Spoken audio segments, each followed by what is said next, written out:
Hello, this is Nino, a direct distributor of Lifestyles PH, a denatured alcohol gun, and airsoft enthusiast. So, bago natin simulan naman ng panibagong episode sa remake na to, sa season 1 na to, ilang shoutouts na naman ang ilalatala sa screen. So, sit back, relax, and enjoy the show. God bless.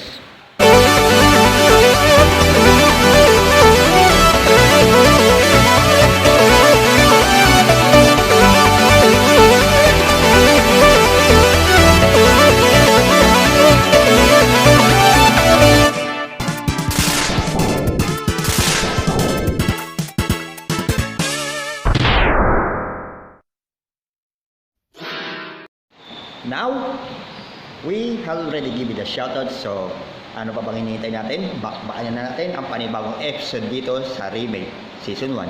O sige, on the interval 13 of Ninja Savage remake season 1, known as Dealing with Idiots. Oh, so yun na nga. So, ang dito sa isang basa o sa isang post dito sa social media natin, may mga ilang bagay na dapat nating i-deal ang mga ganyang klaseng idiot. At hango ito dito sa pinos ni Robert I. Sutton na ang nakalagay dito, 15 lessons for how to deal with idiots and stop being one yourself. So, ano pa bang hinihintay natin? So, we have to move up and draw fire on this episode. Sige, simulan na natin. So, 15 lessons to how to deal with the idiot. Just like you, Demon. So, ito, bibilisan na lang natin ito. At may konting body ito. Ito, unahin na natin na isa. Yan. Number 1 is identify idiots early. Bakit nga ba?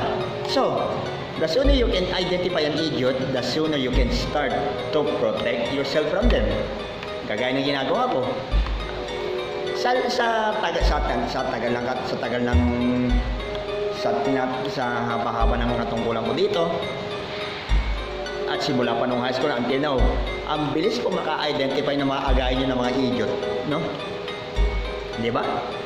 Kasi pag nakakita ka ng isang idiot na akala mo malabi ko lang expression natin, kapag na-identify mo na mas maaga yung mga ganyang klaseng tao, yung mga toxic na tao, magagawa mo na siguro na iwasan ng mga yan o tinatawag natin anticipation. Try to anticipate their paths sa pagiging idiot at huwag mong hayaan na maging isa ka doon. Kasi diyan pa lang, yan ang unang-unang susi na paano mo ma-identify kung idiot ang isang tao o hindi. So, yun ang dapat gawin mo sa sarili mo. Next is, don't try to change idiots. Ayan. Bakit ka mo? Kasi, idiots like you are not going to change. So, if I were you, you don't want to waste your time and energy trying to do so. So, kagaya ko, sasabihin mo magbago. Huwag mo sasubukan na baguhin ng idiot. Kahit kailan yan, kahit ikaw si Raul ng daga ka, pag alam ko na ikaw isang idiot na tao, sa tingin ko, hindi ko nasasabihin na magbago ka ng ugali kasi alam mo kung bakit. Viva la raza. Tayo nakalaba ko mukhang taong grasa. At kaya yung ugali mo na yan, hindi ka na magbabago kasi wala ka na kapag-apag-asa.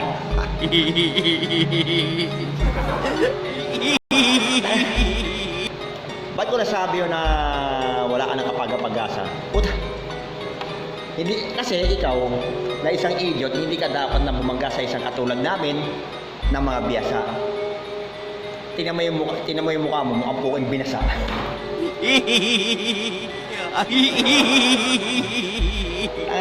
Alam mo ko tutusin, pagka itong segment na to na ginagawa ko, mangmomoy na mga idiot na katulad mo, para para ba ako sumisibak ng kamao katulad ng mga pagmumukha ng mukha ang kritikal na manggagasa. Eto. 'Di ba? Kaya ako sa iyo, huwag mo na subukan maipagtawag sa mga idiot na yan kasi kagaya mo na wala ka ng pag-asa magbago kasi idiot nga eh. Dahil yan kasi yung utak mo kasi kitig lamang ng hibla ng buhok o ng molecule ang pag-iisip mo. So ano ka bang tema para dyan? Di utak mo may ubo.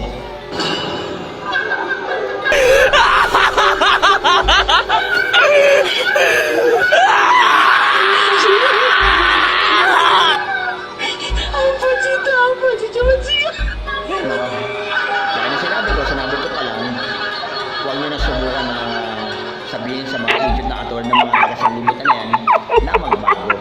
Kasi hindi naman sila masasama sa kaligtasan eh. Kasi subjected sila sa pagharap sa araw ng paghukom. So, huwag mo na subukan na makihalo pa sa mga idiot na yan kung ayaw mo na masama sa pagpaparusa ng Panginoon mula sa mga silaulo na yan. Tapos, next is, don't take idiots personally.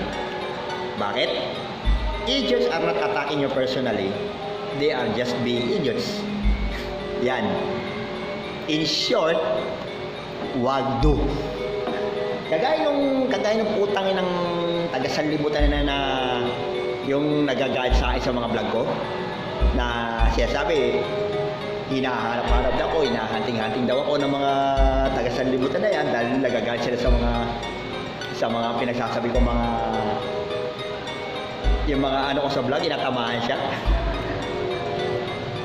Alam mo kung tutusin ikaw bruhilda ka, bruho ka, wag mong i-take na personally lang ang mga vlogs mo.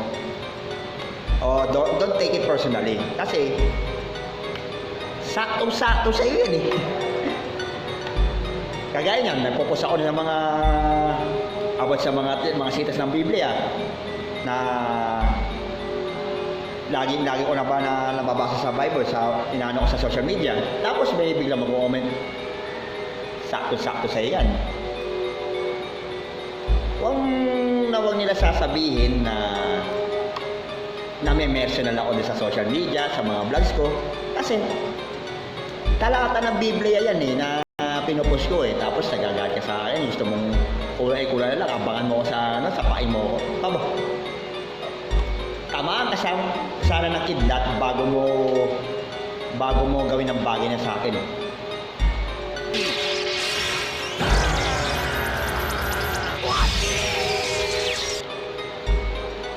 Eto ka.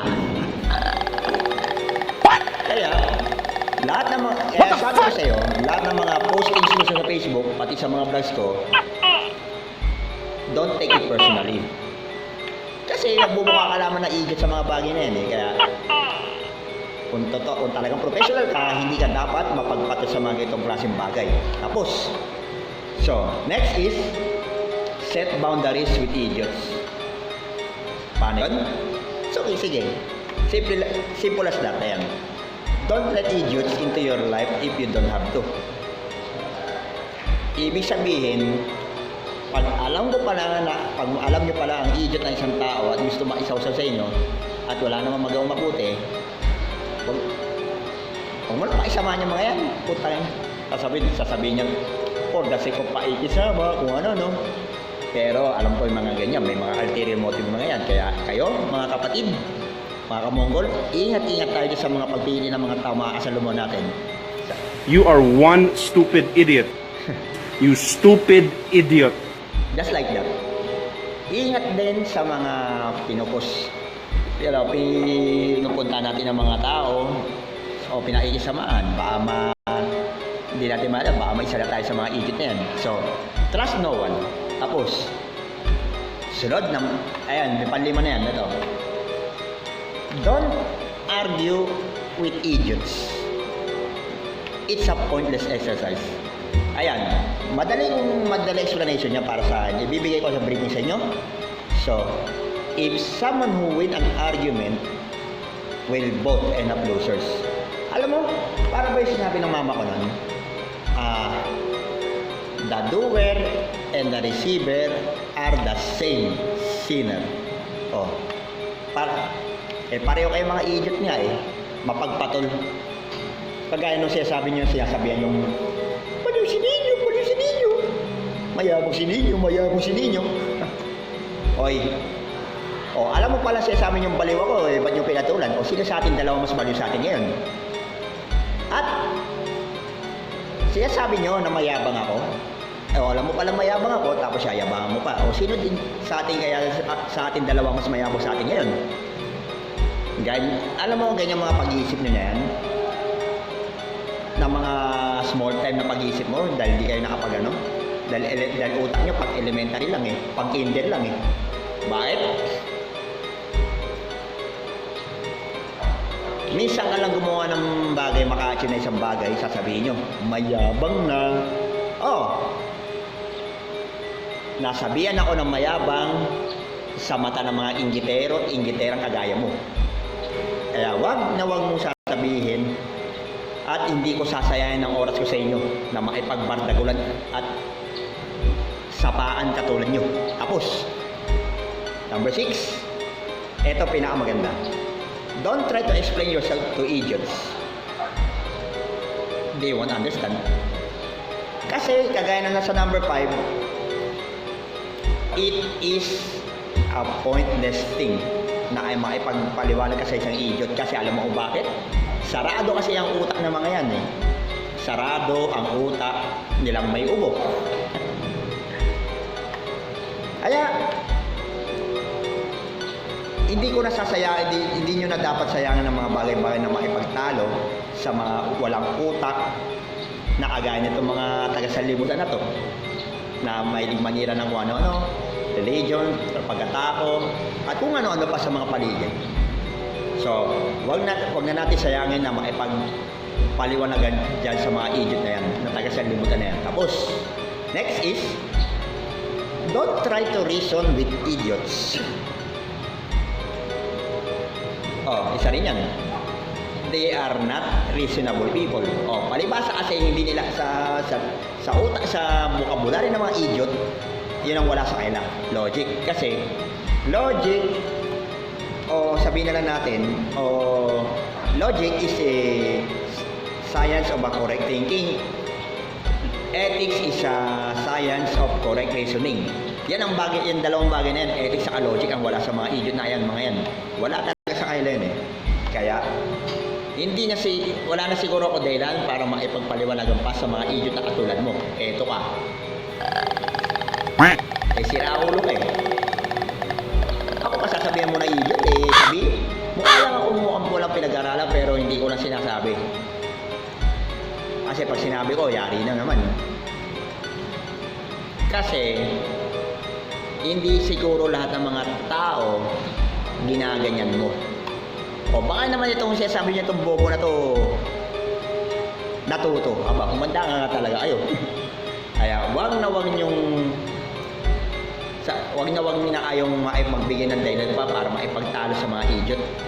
At hindi ko rin gagawin na magbigay ng dahilan para maipagtalo sa inyo. Sayang lang ang oras natin, sayang lang sa oras, sayang lang sa panahon, pati sa pera. So, never try to reason with those individuals. Tapos, sunod naman ito, don't try to please idiots. Ayan. They are impossible to please. Tama naman yan kasi nasa philosophy of man yan na itinuro sa akin ng dati kong professor. Ayan, si Dr. Norma Trinidad. Na ang sabi, you cannot even please everybody because man by nature is a political animal. Man by nature is a rational animal. And most preferably, man by nature is a ruthless animal such as you. Kaya, hindi siya lahat ng mga tao na kayo mga idiot na mga taga-salibutan, hindi lahat ng mga oras Hindi sa lahat ng mga tao kaya nyo i-please. Kaya, kung ako sa'yo, hindi ko na susubukan na i-please ang mga agaya nyo ng mga idiot sa sanlibutan na to. It's entirely up to you kung magbabago kayo ng ugali nyo o hindi na. So, decision nyo yan. Kaya hindi ko sasayangin lahat ng mga bagay sa mundo na to na maipagbardago sa mga idiot na katulad mo. Tapos, sunod dito, eto maganda to eh. Do not expect idiots to appreciate you. Bakit? They do not have the capacity to do so. So, ibig sabihin, hindi ko naaasahan na lahat ng mga idiot dito sa lugar na to, sa sanlibutan na to, ay i-appreciate na ng mga bagay na ginagawa kong tama. Kasi, the more na ginagawa ko ng tama dito sa mundo na to, etong mga taga-sanlibutan na to, hindi nila na-appreciate lahat yan. Wala kasing appreciation sa katawan nila eh. Na ang gusto nila, sila lang yung tama, sila lang yung may pinag-aralan, sila lang yung may establishado sa buhay. Samantalang iisipin lahat ng mga tao na partikular ko, na nagsisikat ng bagoy ng buhay ko, hindi na nyo pa. Aba, sobra ka na mongoloid. Ba, nakakalimutan mo, engeng ka. Kaya, hindi na ako mag-expect sa lahat ng mga appreciation mula sa mga katulad nyo ng mga idiot. Kasi, sabihin ko sa inyo, kayo, loob at labas ng bansa na to, loob at labas ng syudad na to, ng bansa na to, pati sa libutan na to, saksaan kayo ng mga idiot. Kaya hindi ko sasayahin na sarili ko maipagbangay sa inyo. At hindi na rin ako mag-expect na appreciation na galing sa inyo. Agreed? Good. So, eto pa. Maganda to eh. Don't let idiots ruin your day. Bakit? They are not worth it eh. Kaya, sasabihin ko sa inyo, kayo ng mga idiot na to na sinasabi nyong nagagad kayo sa akin na sa mga ginagawang mga mali. Tapos, lahat-lahat, kung lang, naabangan nyo ako para gambangin nyo ako. Uy, hindi ko pag-aksaya ng panahon ng mga yan. At lalo pa nung high school, baka nakakalimutan nyo, nung high school ako, nung naging incumbent president ako sa student government na yan, marami ako mga nilampaso mga bullying katulad nyo. Tapos, magbabanta-banta kayo sa akin. Gaya ng sinabi ni Rex Braga, kung yung sinasabi niyo mga banta na yan o death threat sa akin, inaalmusal yan. Hindi nga lang almusal yan, tanghalian, amirin. Para bang acronym na mate, merienda, almusal, tanghalian, hapunan. Hindi lang yan, hindi ko lang kinakain yan, ninunguya ko pa. So, yung mga banta-banta na yan, kasalanan sa Panginoon yan. Hindi lang pala sa batas ng tao, kundi sa batas ng Diyos. So, ibig sabihin, kayo mga trolls ni Satanas, mga aso ni Cerberus o ni Beelzebul, at mga team ni Taning, eto kayo. Eto na. Bakit? Pakita ko yung picture ulit. Yan. Yung nasa picture na yan, nung high school ako ginawa ko yan, nung nakomatos ako nun. So, kung si Satanas nga, tinutang ina ko yung hinayupa na yan, na nasa picture na yan, sa lugar sa sariling impyerno, kayo pa aya? Aba, huwag nyo susubukan na sirain ang buhay ng mga inosenteng tao, partikular na ako at sa mga iba pang mga malalapit sa akin. Lalo-lalo pa sa magiging pamilya ko, na plano ko ibuuin dito. Tandaan nyo, hindi ko hahayaan na sirain nyo na kayo ng mga idiot ang araw namin. Kasi mga wala kayong kwentang nilalang. Kaya kung ako sa iyo, tigil-tigilan nyo na yung mga ginagawa nyo, paninira o panghamak sa awa mo. Tapos sunod, eto maganda.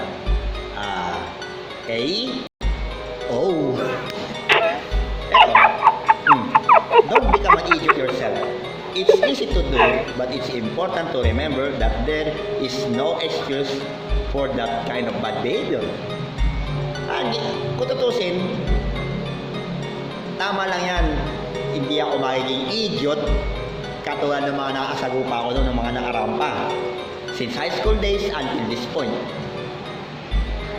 Kasi, madali lang gawin pero may mga consequences yan. Kagaya ng ginagawa ko ngayon sa mga tarantado dito sa libutan na to. Nagmimisto lang ako na magpakaeng-eng para malaman ko lahat kung ano mga motibo o yung mga ulterior motives nila laban sa akin. At malaman ko kung ano mga totoong motibo sa akin. O ano? Hoy.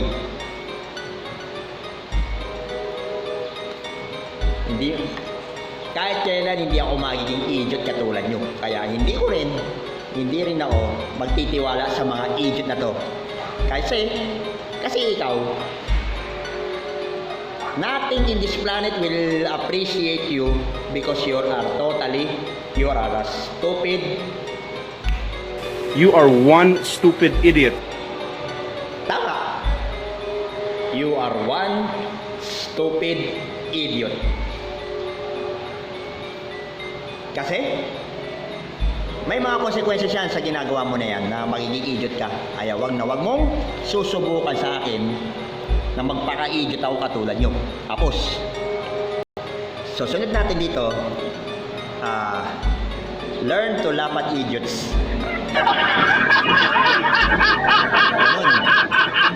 Learn to laugh at idiots. Ayan. It's the best way to cope with them. Bakit ka mo? Tanga na yung ginagawa ko na nga lang yung mga idiot sa paligid, nakakasagot ako. Tinatawanan yung mga posting about sa akin, yung mga... Tinatawanan ko lang yung mga yan eh. Tinatawanan ko lang. Para ano? Kasi pag alam mong idiot ka, pag alam kong idiot ka talaga magtatawanan ka talaga eh. Lalo pag puros ka tarantado ng alam mong ibunganga sa bibig mo, gawin sa sarili mo, lahat. Diba? Kagaya ng magpasagasa ka na sa ariton o magbigti ka na sa pulo ng kamatis.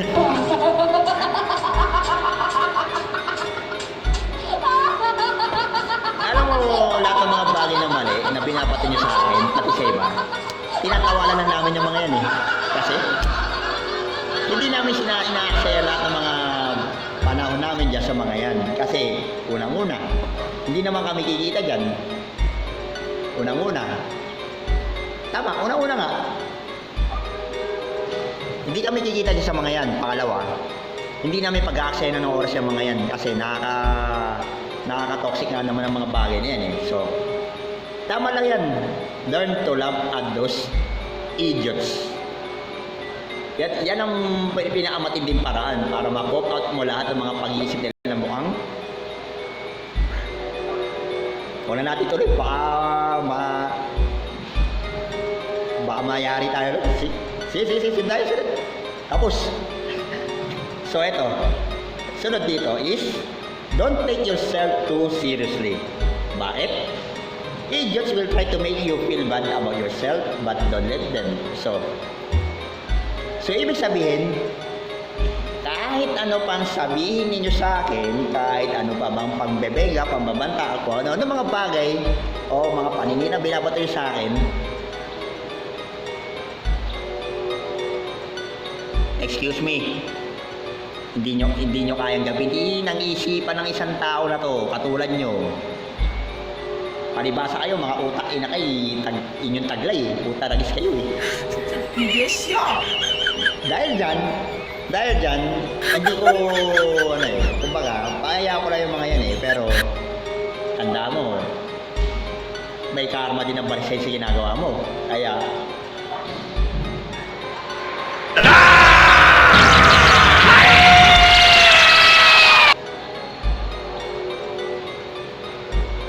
eto ka. Hindi ko siseryosohin, hindi ko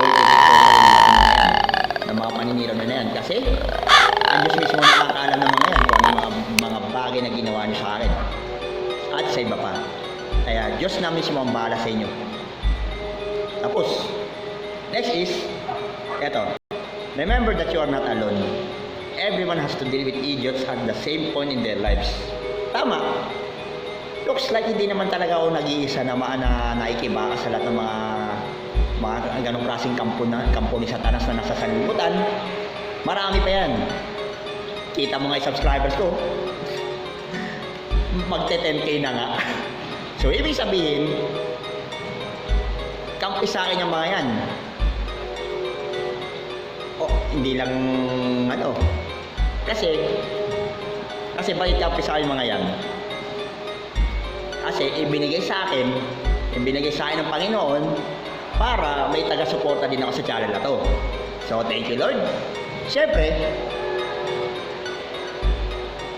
nakakuha sila ng mga pulot ng mga aral dahil sa akin, sa mga ng mga pellet gun, sa Arati sessions, sa ano pa mga moral turpitude at sa iba-iba pa mga reels o shorts na ina-upload ko sa social media.